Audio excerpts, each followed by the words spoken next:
Yourself. Myself.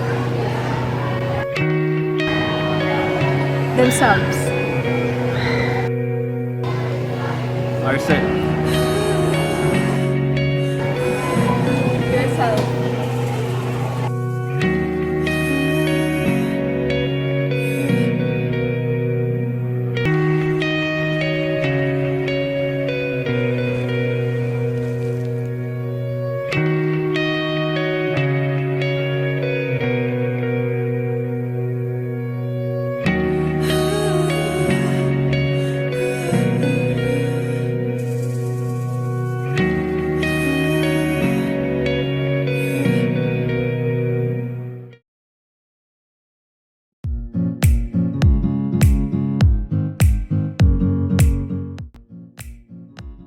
There are two factors in development of physical self. One of them is environmental factor and another one is hereditary.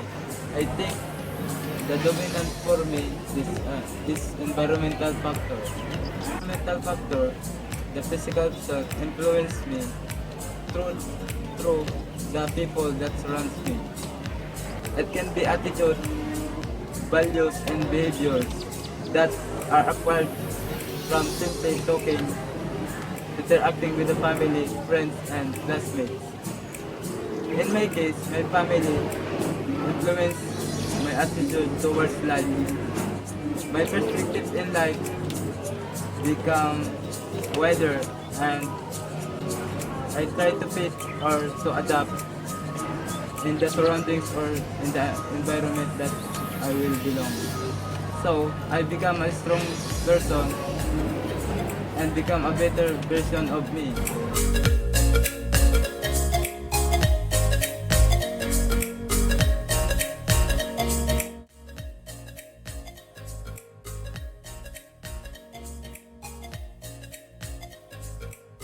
Oh.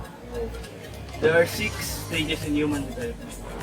These are infant, toddler, preschooler, middle childhood, adolescent, and adulthood development. For me, the most dominant part of the human development is infant because this is where our life starts. This is where we learn the first aspect of language. This is where we began to crawl or maybe walk. This is where we familiarize with our environment. This is where also the time where our parents think about our future names, and this is where we give happiness to them. My parents told me when I was a child, the most unforgettable moment is when I said my first word, which is mama.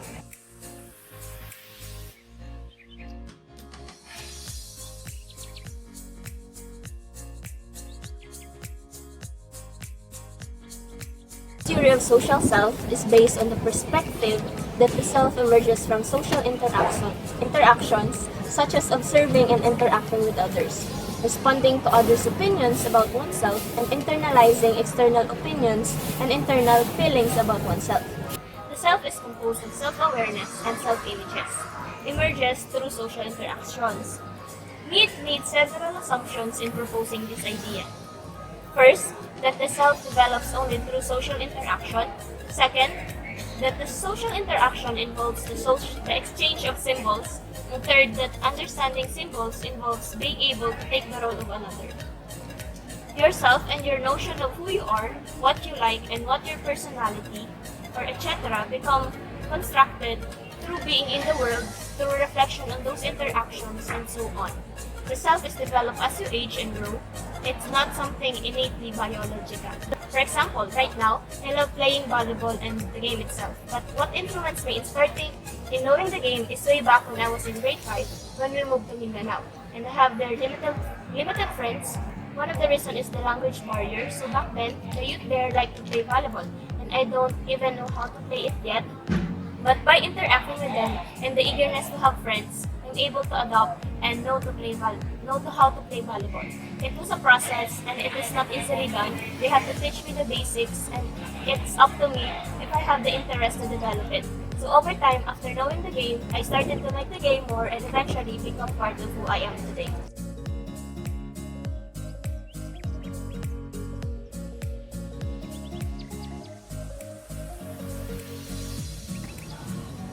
So, according to George Herbert Mead, there are four stages of self, and these are the imitation stage, play stage, game stage, and generalized other. Relating it with my experience, I can say that I've really gone through those stages. Back when I was just a toddler, I imitate people because I couldn't speak fluently. And in the play stage, I could remember that I used to spend time with my friends play acting. Also, in the game stage, at that time, I considered several actual tasks and relationships simultaneously. And last but not the least, which is the generalized other, I now assess myself with the attitudes, views, and expectations of society to take account of my behavior.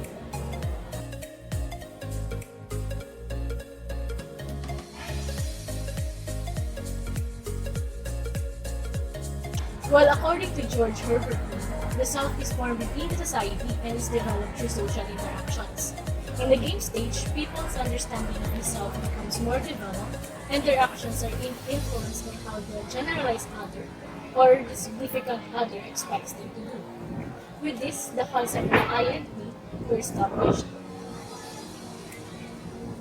So the me pertains to be the social self or the self that is influenced through socialization.